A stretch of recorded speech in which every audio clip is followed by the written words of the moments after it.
শিলিগুড়িতে দুর্গাপুজো অনুদান বন্টনে বৈষম্যের অভিযোগে প্রতিবাদে বঙ্গীয় হিন্দু মহামঞ্চ।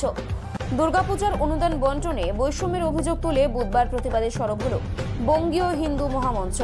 সংগঠনের পক্ষ থেকে শিলিগুড়ি মিউনিসিপাল কর্পোরেশনে উপস্থিত হয়ে মেয়র গৌতম দেবের কাছে দাবিপত্র জমা দেওয়ার চেষ্টা করা হয়, তবে মেয়র অনুপস্থিত থাকায় পুলিশ কর্পোরেশনের গেটেই তাদের আটকে দেয়। এর প্রতিবাদে মহামঞ্চের কর্মীরা গেটের কাছেই অবস্থান বিক্ষোভে বসে পড়েন। মহামঞ্চের সাথে এদিন যোগ দেন শহরের প্রান্তিক এলাকার বেশ কিছু পুজো কমিটি এবং মহিলা পরিচালিত পুজো কমিটিগুলি। তাদের বক্তব্য, যখন বড় বড় পুজো কমিটিগুলোকে সরকার অনুদান দিচ্ছে, তখন ছোট পুজোগুলিকে কেন বঞ্চিত করা হচ্ছে? মহামঞ্চের দাবি, যদি পুজো সবার হয় তাহলে অনুদানও সবার হওয়া উচিত। বঙ্গীয় হিন্দু মহামঞ্চের কার্যকর্তা বিক্রমাদিত্য মণ্ডল অভিযোগ করেন, মুখ দেখে মুগের ডাল করছে এই সরকার। শাসক ঘনিষ্ঠ ক্লাবগুলিকেই অনুদান দেওয়া হচ্ছে। সাধারণ ছোট পুজো কমিটি ও প্রান্তিক এলাকার মানুষেরা বারবার বঞ্চিত হচ্ছেন। এদিনের আন্দোলনে অংশ নেয় ইসকন মন্দির রোডের মা ভগবতী মহিলা দুর্গাপুজো কমিটি। প্রথমেই উপস্থিত সাংবাদিক বন্ধুদের গণেশ চতুর্থীর অনেক অনেক শুভেচ্ছা জানাই এবং ধন্যবাদ জানাই আপনারা আমাদের আজকের কার্যক্রম কভার করতে এসেছেন। তো যেই বিষয় নিয়ে আজকে আমাদের এই কর্পোরেশনে আসা, একটি বিশেষ দাবি আজকে আমরা কর্পোরেশনের মেয়রের মাধ্যমে মুখ্যমন্ত্রীর কাছে তুলে ধরছি। আমাদের মূল দাবি মুখ্যমন্ত্রীর কাছেই আছে এবং থ্রু আমরা মেয়রের মাধ্যমে এই দাবিটা তুলে ধরব। দেখুন, এই রাজ্য সরকার ডিএ দিতে পারুক না পারুক, আরেকটি সুন্দর করে ডিএ চালু করেছে, সেটা হলো দুর্গাপূজা অনুদান। আমরা এই অনুদানের বিরোধিতা করছি না, আমরা স্বাগত জানাচ্ছি। বঙ্গীয় হিন্দু মহামঞ্চ রাজ্য সরকার দ্বারা যেই অনুদান দেওয়া হচ্ছে 1,10,000 করে প্রত্যেক পুজো কমিটিকে, সেগুলোকে, এই বিষয়গুলোকে আমরা আমাদের সংগঠনের পক্ষ থেকে স্বাগত জানাই। দেখুন, এই সরকার বলে ধর্ম যার যার, উৎসব সবার। তাহলে দুর্গাপুজো যার যার, অনুদানও সবার হওয়া উচিত। মানে দুর্গাপুজো সবার, তো অনুদানও সবার, এটা হওয়া উচিত, কিন্তু সেটা হচ্ছে না। আমরা স্পষ্টভাবে দেখলাম যে গতবারের ক্লাবগুলোর অনুদান ছিল 85,000 টাকা করে, সেটা করুণাময়ী মমতা ব্যানার্জি 1 লাফে সেটাকে বাড়িয়ে তুললেন 1,10,000 অবধি। ক্লাবগুলো উচ্ছ্বসিত হয়ে পড়ল।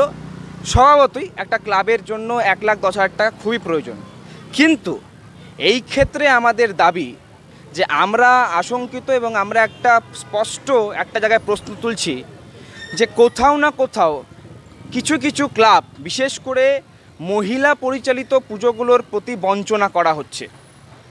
সেখানে আমরা দেখতে পাচ্ছি প্রচুর এমন মহিলা পরিচালিত পুজো এবং গলি মহল্লার পুজোগুলো আছে যেইখানে কিন্তু এখনও অবধি অনুদান পৌঁছচ্ছে না। তারা থানা প্রশাসনের কাছে নক করলেও এখনও পর্যন্ত তাদের কাছে কিন্তু অনুদান পৌঁছায়নি। আগে যারা 3 বছরের ঊর্ধ্বে, আমরা সেই সমস্ত ক্লাবের সাথেই যোগাযোগ করেছি, যারা আমাদের সাথে যোগাযোগ করেছে তারা প্রত্যেকেই 3 বছর ধরে দুর্গাপুজো করে, কিন্তু তাদের কাছে এখনও পর্যন্ত কিন্তু এই অনুদান পৌঁছায়নি।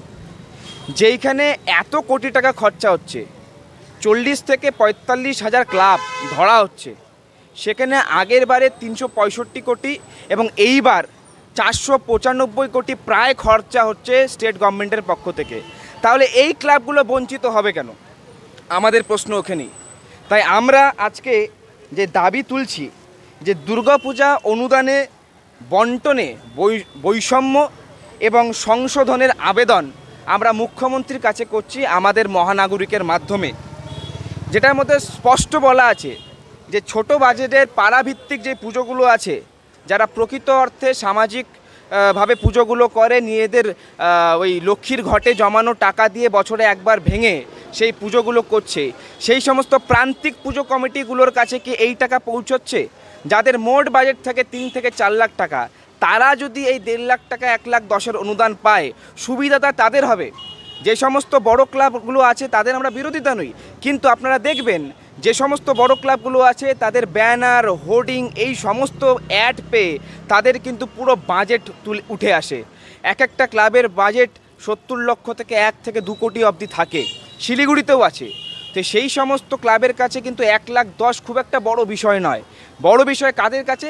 সেই সমস্ত ছোট ছোট পুজো কমিটিগুলোর কাছে যারা নিজেদের বাড়ির অর্থ সঞ্চয় করে পাড়ায় চাঁদা পায় না, সংস্কৃতিকে বজায় রাখার জন্য যে সমস্ত মায়েরা পুজোর দিকে আগ্রহী হয়ে পুজোটাকে বাঁচিয়ে রাখার জন্য নিয়ম নিষ্ঠার সাথে উৎসব নয় পুজো করছে, সেই সমস্ত পুজো কমিটিকে বাঁচানোর জন্যই আমরা আজকে সরাসরি মুখ্যমন্ত্রীর কাছে এই চিঠি করছি মেয়র গৌতম দেবের মাধ্যমে, যে তারা যেন অবিলম্বে এই সমস্ত ক্লাব এবং কমিটিগুলোকে অনুদান দেয় এবং তারা যাতে এই অনুদানের অন্তর্ভুক্ত হয়, তারা যেন 1,10,000 কোটি টাকা করে পায়।